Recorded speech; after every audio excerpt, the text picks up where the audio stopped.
Amerika Serikat sedang merangkul badai yang sempurna. Nama saya Ricky Suwarno, berdiri di atas pundak dua superpower Amerika Serikat China, melihat masa depan Indonesia.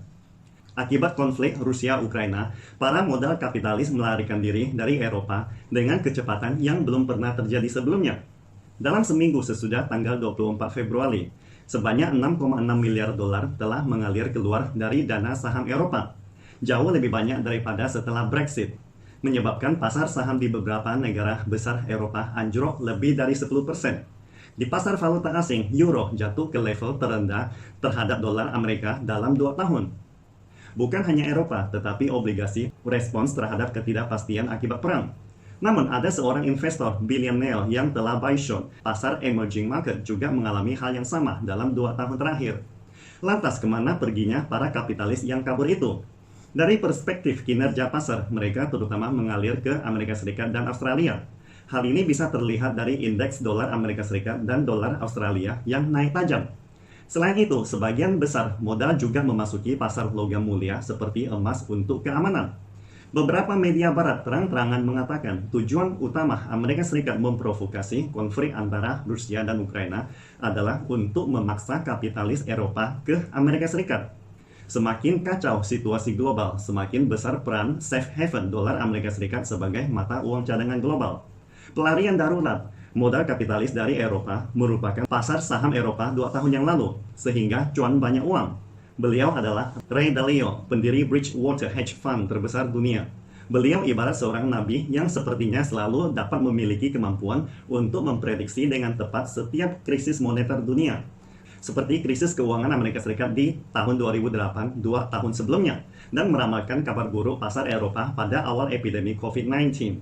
Jadi, dari mana datangnya kemampuan ajaib Ray Dalio dapat menilai setiap tren secara akurat?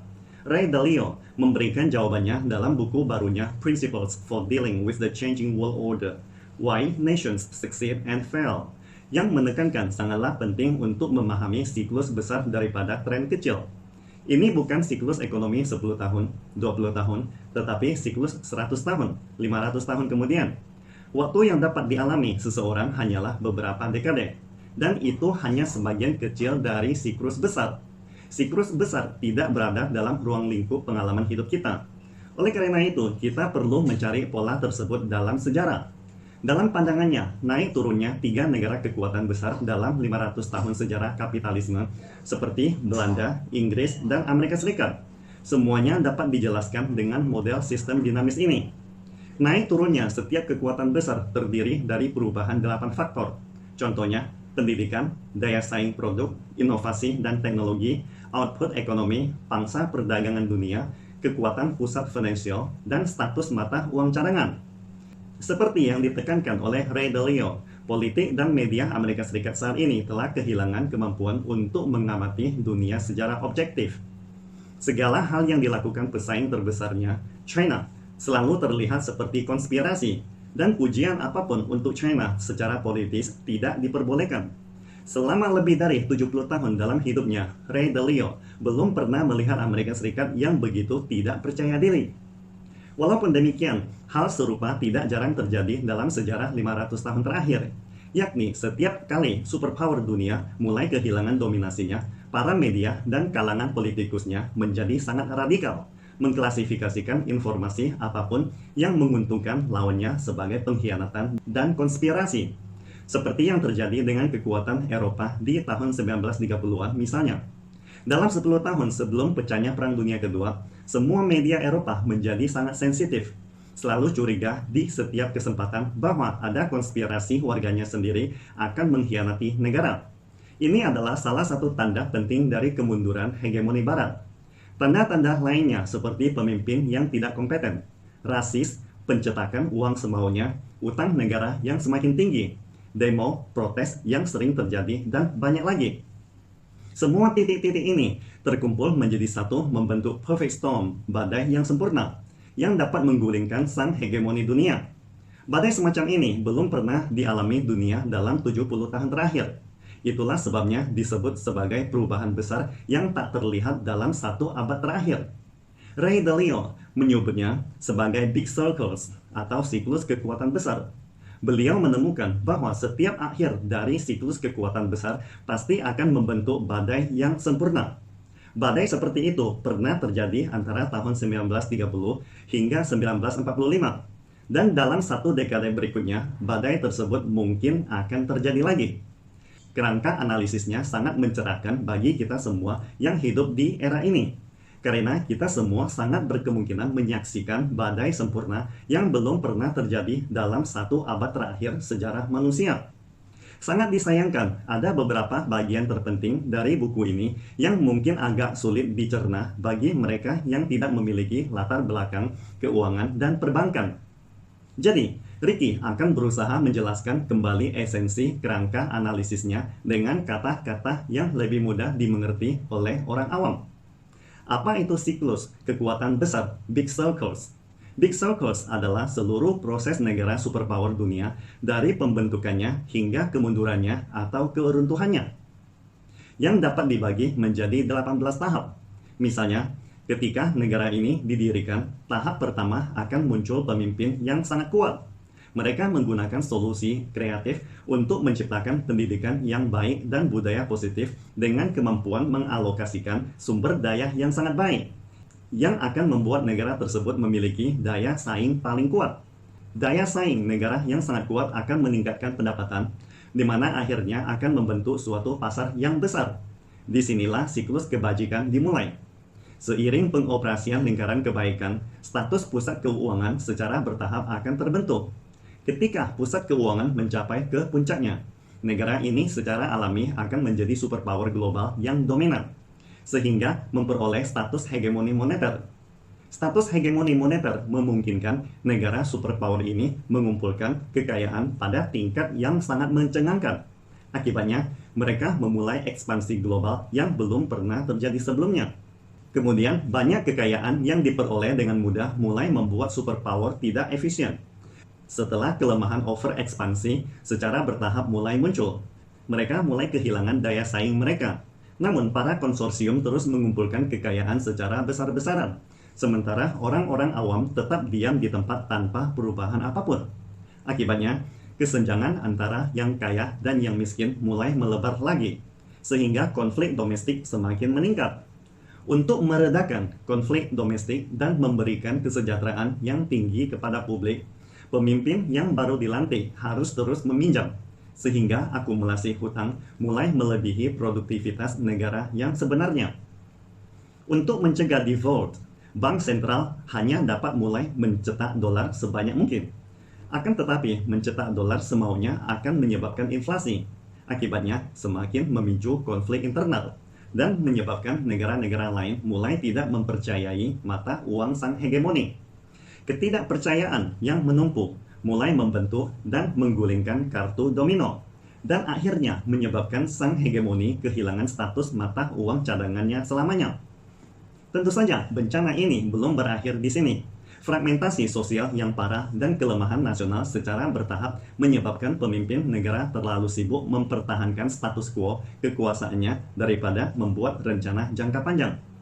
Hal ini pada gilirannya menyebabkan sang hegemoni menjadi semakin lemah, di mana pada akhirnya sangat berkemungkinan terjadi perang saudara atau revolusi. Kemudian sang hegemoni lama ini akan digantikan oleh superpower dunia baru. Ini adalah seluruh proses generasi hegemoni superpower yang kuat dari kebangkitan hingga kemunduran.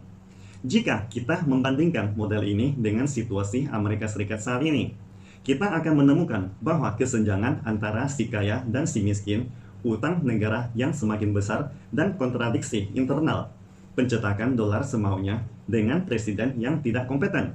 Semuanya persis seperti apa yang sedang terjadi dengan Paman Sam hari ini. Hanya dolar Amerika Serikat saja yang belum kehilangan status mata uang cadangannya sampai detik ini. Namun, berbagai krisis besar sedang menunggu di baliknya. Ini cukup menjelaskan mengapa para politikus Amerika Serikat sangat sensitif terhadap mata uang digital China, DCEP, atau e-Chinese Yuan hari ini. Dalam 500 tahun terakhir, tidak peduli apakah itu kerajaan Belanda, kerajaan Inggris, atau sang hegemoni Amerika Serikat hari ini, tampaknya akan mengulangi kurva ini dalam siklus hidupnya 200 hingga 300 tahun. Di akhir siklus hidup mereka akan ada badai yang sempurna. Untuk memahami badai ini, kita perlu menganalisis kerangka kerjanya. Badai sempurna terdiri dari 3 badai kecil yang independen. Misalnya, krisis utang, konflik domestik, dan bangkitnya lawan atau saingan. Di akhir hegemoninya, ketiga kekuatan ini tidak bisa dihilangkan, bahkan saling terjerat satu sama lain. Akhirnya mereka akan berubah dari kuantitas ke kualitas, yang menyebabkan sang penguasa hegemoni turun dari tahtanya. Sekarang pertanyaannya adalah, sejarah menunjukkan bahwa setiap penguasa sang hegemoni adalah kaum elit. Mengapa mereka tidak bisa memikirkan cara yang efektif? Jawabannya, mungkin kita bisa melihatnya di dalam siklus badai kecil, yaitu krisis utang negara Amerika Serikat, di mana sistem keuangan dan moneter dunia telah berkembang sangat sehat dari awal hingga krisis hari ini. Padahal, seluruh proses telah melalui 6 tahap yang saling bertautan, di mana akhirnya akan membentuk siklus nasib yang tak terhindarkan. Tahap pertama, era mata uang keras seperti logam mulia, emas, atau mata uang dolar Amerika Serikat pada awalnya. Mata uang keras yang paling banyak digunakan dalam sejarah manusia adalah logam mulia seperti emas, perak, tembaga, atau nikel. Pada tahap ini, Anda menggunakan koin emas untuk membeli barang orang lain. Semua orang mendapatkan emas asli, yang merupakan transaksi peer-to-peer. Tahap ini juga merupakan tahap di mana hampir tidak ada utang dalam seluruh masyarakat manusia. Akan tetapi, untuk menyimpan emas itu sangat beresiko. Oleh karena itu, muncullah tahap era uang sebagai media pertukaran. Simbol dari tahap ini adalah lahirnya bank. Mereka menyediakan tempat yang aman untuk menyimpan barang berharga pelanggan mereka, dengan mengeluarkan slip setoran kepada mereka yang menyetor emas. Misalnya, jika Pak Yono menyetor 100 gram emas, maka Pak Yono akan mendapatkan 100 uang kertas. Uang kertas ini lebih mudah dibawa daripada emas, dan juga dapat digunakan untuk membeli sesuatu. Anda perlu memperhatikan bahwa deposito ini pada dasarnya adalah bukti hutang yang dikeluarkan oleh bank kepada Pak Yono. Deposito ini berbentuk uang kertas, dan deposito adalah sejenis utang, yang berarti bahwa uang juga pada dasarnya adalah semacam utang. Kesimpulan ini sangat penting dan perlu diingat karena merupakan poin kunci dalam memahami badai sempurna Amerika Serikat hari ini. Selanjutnya, kita akan memasuki tahap yang semakin seru, yaitu tahap ketiga, era hutang. Semua bank di atas serentak muncul dengan ide yang luar biasa. Jika Pak Yono mendepositokan 100 gram emas dan ditukarkan dengan kertas tagihan deposit 100 gram, bank dapat meminjamkan 100 gram emas ini kepada Ibu Martina. Akan tetapi, Ibu Martina juga menghadapi masalah yang sama, tidak punya tempat untuk menyimpan emasnya.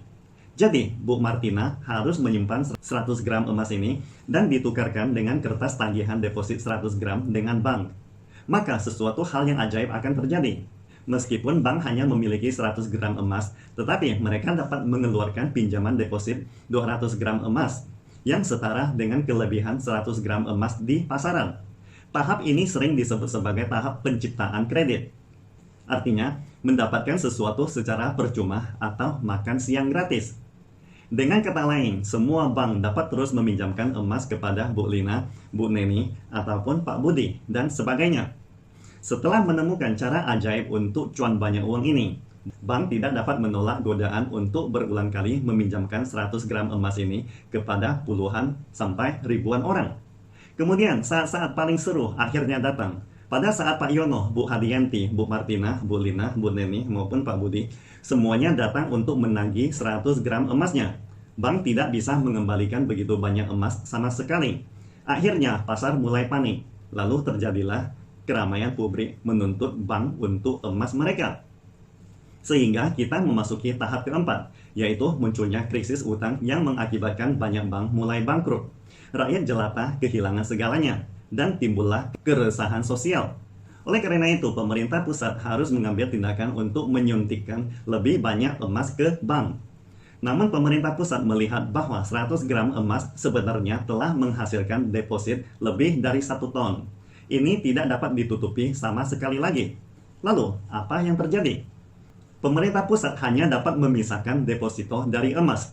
Inilah yang sebenarnya dilakukan Amerika Serikat The Fed pada tanggal 15 Agustus 1971.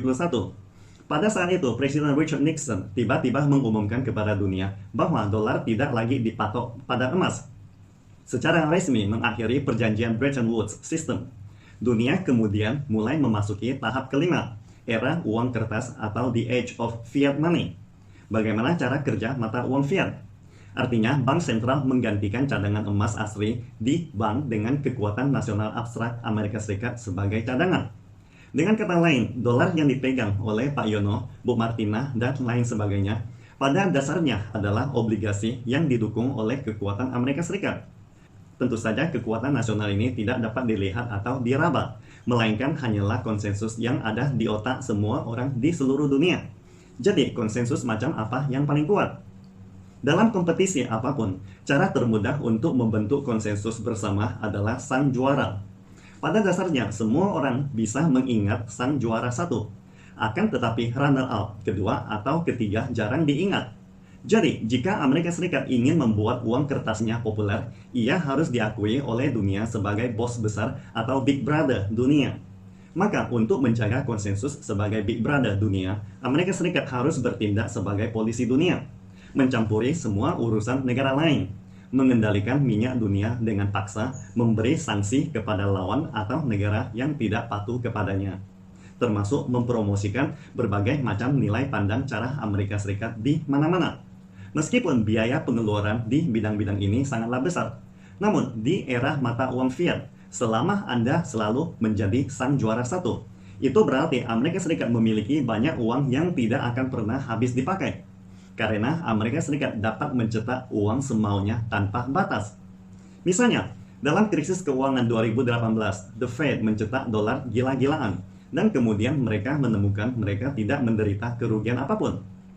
Sedangkan orang-orang di seluruh dunia sama sekali tidak tahu siapa yang menjarah kekayaan mereka. Semua orang memarahi Wall Street, tetapi tidak ada yang memarahi The Fed. Dalam dibalik semua penyebab kerugian besar bagi dunia.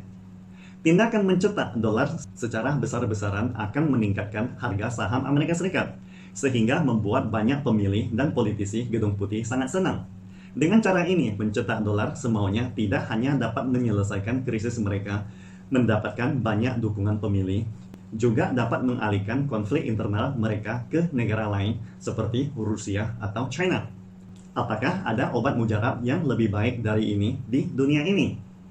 Oleh karena itu, tidak ada negara hegemoni dalam sejarah manusia yang dapat menahan godaan setelah mendapatkan manisnya pencetakan dolar semaunya seperti Taman Seng.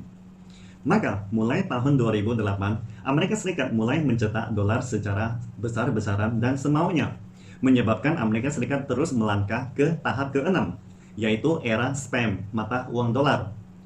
Karena pencetakan dolar semaunya akan membuat Amerika Serikat ketagihan, sehingga walaupun munculnya pandemi COVID-19 juga tidak mempengaruhi The Fed untuk membuka mesin cetak uangnya secara langsung. Statistik menunjukkan kecepatan dan skala pencetakan dolar pada tahun 2020 jauh lebih besar dibanding tahun 2008. Namun anehnya, pencetakan dolar dalam skala besar tidak membuat warga Amerika Serikat mengeluh, karena pemerintah mereka mengasih semua rakyatnya uang secara percuma, dan membuat pasar saham naik terus dan naik terus, sehingga semua orang sangat senang. Everybody is a winner. Apalagi obat mujarab mencetak dolar semaunya akan menjadi super sempurna setelah digabungkan dengan 4 tahunan pemilihan Presiden Amerika Serikat. Karena presiden pendahulu bisa melempar semua kesalahan dan tanggung jawab setelah mencetak dolar semaunya kepada presiden berikutnya. Seiring dengan semakin banyaknya hutang negara yang terakumulasi, semakin sulit bagi presiden baru untuk menyelesaikan masalah mendasar dalam negerinya. Sehingga ia hanya dapat terus mencetak dolar untuk menyelesaikan masalah semasa jabatannya, dan melemparkan permasalahan dan kekacauan pada presiden berikutnya. Demikian seterusnya. Neraca The Fed telah berkembang hampir 100 kali lipat selama 50 tahun terakhir. Dan pukulan keras ini hanya akan meningkat sampai akhirnya runtuh. Jika terjadi keruntuhan, mata uang hegemoni Amerika Serikat akan terdepresiasi tajam, atau obligasi negaranya akan gagal dilunasi dalam skala besar. Hal seperti ini terjadi setiap 100 tahun atau lebih. Sebagai contohnya, Belanda pada tahun 1780 dan Inggris pada tahun 1931 pernah mengalami masa di mana mata uang mereka terdepresiasi dengan tajam. Setelah runtuhnya mata uang fiat sang hegemoni, seluruh dunia akan kembali lagi ke era mengejar mata uang keras logam dimulai dan menyelesaikan reinkarnasi sejarah. Begitu dunia kembali ke era mata uang keras, semua modal akan melarikan diri dari dolar dan utang negara Amerika Serikat. Sebaliknya, mereka akan memilih untuk memegang aset nasional dengan ekonomi real yang lebih kuat seperti aset renminbi atau emas, Bitcoin, Ethereum, dan aset sejenisnya untuk melawan inflasi dan bahkan deflasi. Namun, Bitcoin ataupun Ethereum akan menghadapi tantangan terberat dari komputasi kuantum dalam waktu 10 tahun mendatang.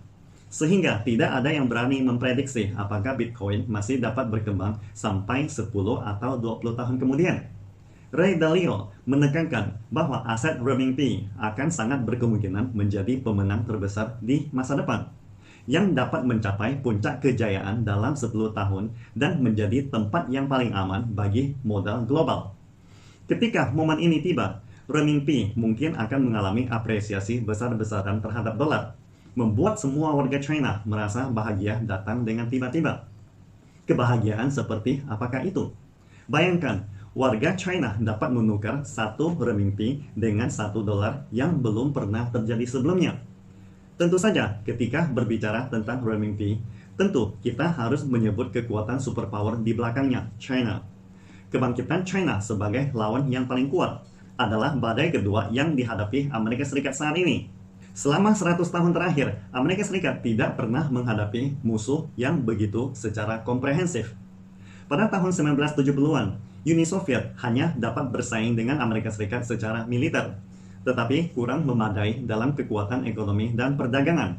Namun, China hari ini adalah satu-satunya negara yang dapat bergulat lengan dengan Amerika Serikat dalam setiap aspek, seperti militer, teknologi, inovasi, perdagangan, maupun modal. Hanya di pasar keuangan, pendidikan tinggi, dan hegemoni dolar masih ada kesenjangan dengan Amerika Serikat. Hegemoni dolar adalah keunggulan mendasar dari Amerika Serikat. Namun sayangnya, keunggulan mendasar ini dengan cepat akan hancur seiring kebangkitan China. Mengapa bisa demikian? Seperti diketahui, inti utama yang mendukung nilai mata uang fiat adalah konsensus masyarakat global tentang kekuatan hegemoni di baliknya. Suatu hari, muncul penantang dengan kekuatan yang hampir sama, sehingga membingungkan dunia siapa Big Brother dunia sebenarnya. Bila demikian, apa yang akan terjadi? Inti kepercayaan warga dunia terhadap hegemoni sebelumnya akan menghilang. Para pemegang dolar akan tiba-tiba terbangunkan, dan kemudian menjual semua aset dolar di tangan mereka, sehingga saham Amerika Serikat, obligasi Amerika Serikat, dan pasar properti Amerika Serikat akan langsung anjlok. Ini adalah bencana nyata yang tidak dapat dihindari Paman Sam. Jadi, begitu sang hegemoni Amerika Serikat memasuki tahap ke-6, penyalahgunaan mata uang dolar, mereka akhirnya tidak punya jalan keluar lagi. Karena mereka sangat berkemungkinan besar tidak bisa lagi menjadi Big Brother dunia, atau bahkan tidak bisa menjadi negara kekuatan kedua dunia. Akibatnya, satu-satunya kemungkinan adalah runtuh dan bubar seperti kerajaan Inggris. Untuk menghindari bencana seperti itu, hegemoni Amerika Serikat akan menggunakan segala kekuatannya menekan dan menghancurkan penantangnya untuk mempertahankan hegemoninya. Itulah yang sekarang sedang terjadi dengan hubungan antara Amerika Serikat dan China. Jika Anda melihat indeks konflik Amerika Serikat-China dari tahun 1970 hingga 2022, Anda akan menemukan bahwa tahun 2008 adalah titik belok dalam hubungan antara kedua superpower. Pada tahun 2008, Amerika Serikat mulai mencetak dolar secara gila-gilaan, dan kemudian memasuki tahun 2009, para politikus Amerika Serikat secara serentak mulai menekan China. Jadi ini bukanlah suatu kebetulan, melainkan mereka sendiri telah melihat potensi krisis yang sangat mendalam. Karena sejarah telah menunjukkan bahwa setiap kali pergantian antara kekuatan hegemoni lama dengan kekuatan baru, atau sering disebut sebagai Thucydides trap, bahwa kekuatan hegemoni lama akan melakukan penindasan besar-besaran terhadap kekuatan superpower baru. Banyak di antaranya berakhir dengan peperangan. Akan tetapi, Ray Dalio percaya bahwa kemungkinan perang skala penuh antara China dan Amerika Serikat kurang memungkinkan. Sebaliknya, Persaingan untuk saling memperebutkan negara sekutu akan semakin sengit di masa depan. Baik China maupun Amerika Serikat akan mengadopsi strategi yang bertentangan secara diametris. Seperti biasanya, Amerika Serikat akan menggunakan cara rayuan dengan penghargaan kecil disertai dengan sanksi berat atau istilahnya tongkat besar dengan wortel, menciptakan konfrontasi dan provokasi, membentuk musuh untuk menyatukan sekutu seperti perang Ukraina-Rusia yang kita lihat hari ini. Lain halnya dengan China melalui seni perang atau the art of war, memenangkan sekutu tanpa peperangan, dengan mengembangkan kekuatannya sendiri dan menggunakan rantai ekonomi untuk mengikat mitra dagangnya seperti Belt and Road. Kedua strategi ini akan bersaing sangat sengit satu sama lain dari waktu ke waktu. Sebagai contohnya, perdagangan internasional pada tahun 1990, Amerika Serikat adalah pusat dunia. Sedangkan China sama sekali tidak mencolok dan diam di sudut saat itu. Kemudian pada tahun 2000, pengaruh Amerika Serikat menjadi lebih besar dengan ekologi perdagangan beberapa putaran di sekitarnya. Namun memasuki tahun 2010, China telah bangkit menjadi pusat perdagangan terbesar kedua dunia, diikuti oleh Jerman sebagai pusat perdagangan terbesar ketiga dunia. Tiga ekosistem perdagangan utama telah terbentuk di seluruh dunia antara China dan Amerika Serikat. Tetapi pada tahun 2020, China sudah menjadi pusat perdagangan global baru yang sebenarnya. Jaringan rantai pasukan di sekitar China jauh lebih besar daripada jaringan Amerika Serikat pada saat puncaknya di tahun 2000. Tampaknya timing atau waktu bukan temannya Amerika Serikat.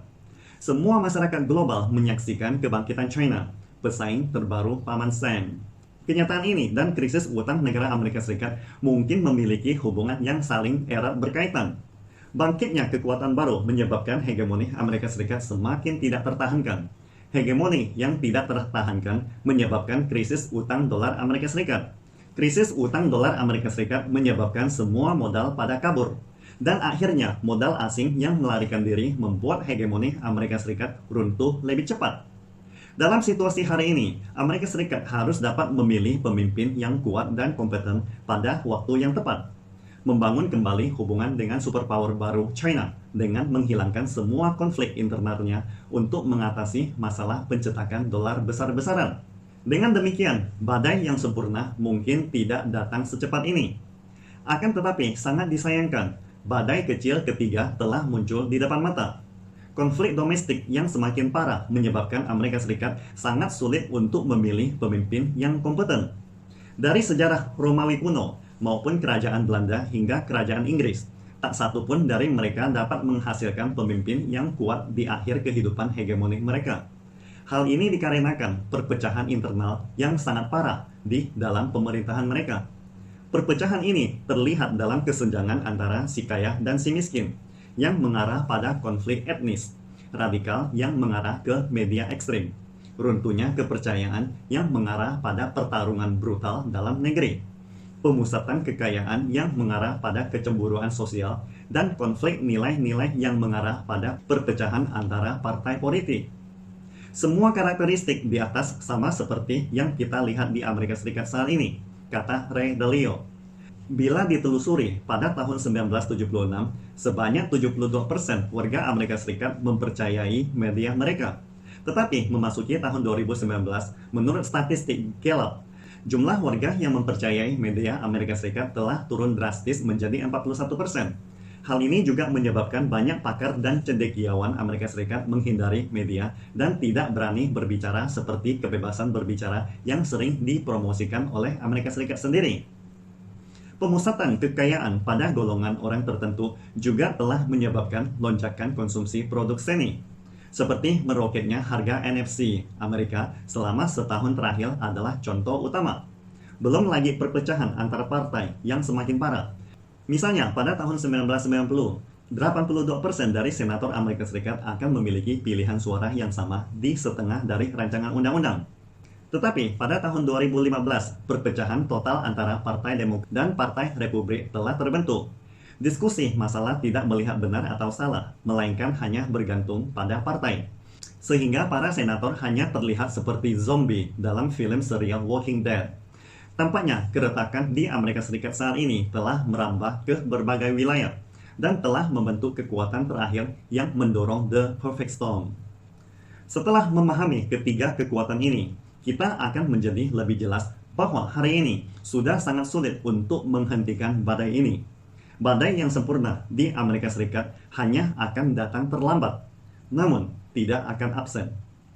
Tentu saja, badai sempurna yang disebabkan oleh Amerika Serikat sendiri bukan berarti segalanya akan mulus bagi negara lain di dunia termasuk Indonesia. Seperti yang kita ketahui, tekanan China akan semakin meningkat di masa depan. Karena sebelum sang hegemoni lama Amerika Serikat menghembuskan nafas terakhirnya, mereka akan menindas habis-habisan terhadap pesaingnya dan dunia. Namun, sifat dari kedua kesulitan ini sama sekali berbeda. Kesulitan bagi China adalah akan sangat sulit hari ini dan besok. Tetapi selama segalanya dapat diatasi, maka lusa sangat berkemungkinan akan sangat baik secara tak terduga.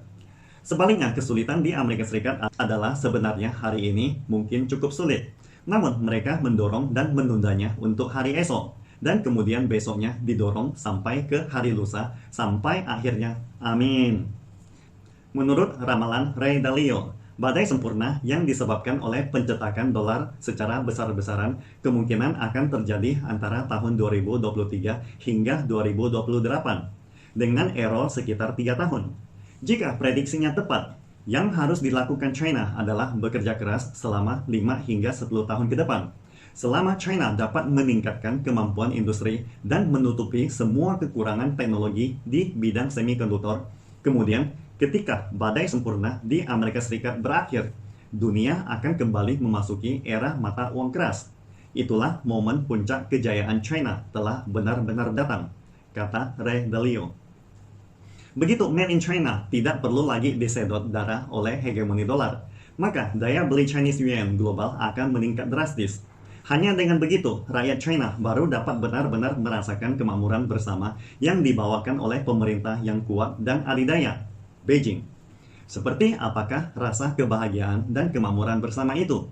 Terus terang, ada saat-saat di mana kita bisa menang dalam persaingan di dunia ini.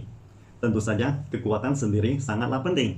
Dan yang tidak kalah pentingnya juga adalah lawan yang membuat kesalahan sendiri. Bila dibandingkan dengan dua hal di atas, mungkin yang lebih penting adalah keberuntungan nasional. Jadi, inspiratif apa yang dapat kita pelajari dari badai yang sempurna di Amerika Serikat bagi arah perkembangan Indonesia dalam 1 abad mendatang? Silakan tulis komen Anda di bawah kolom. Terima kasih.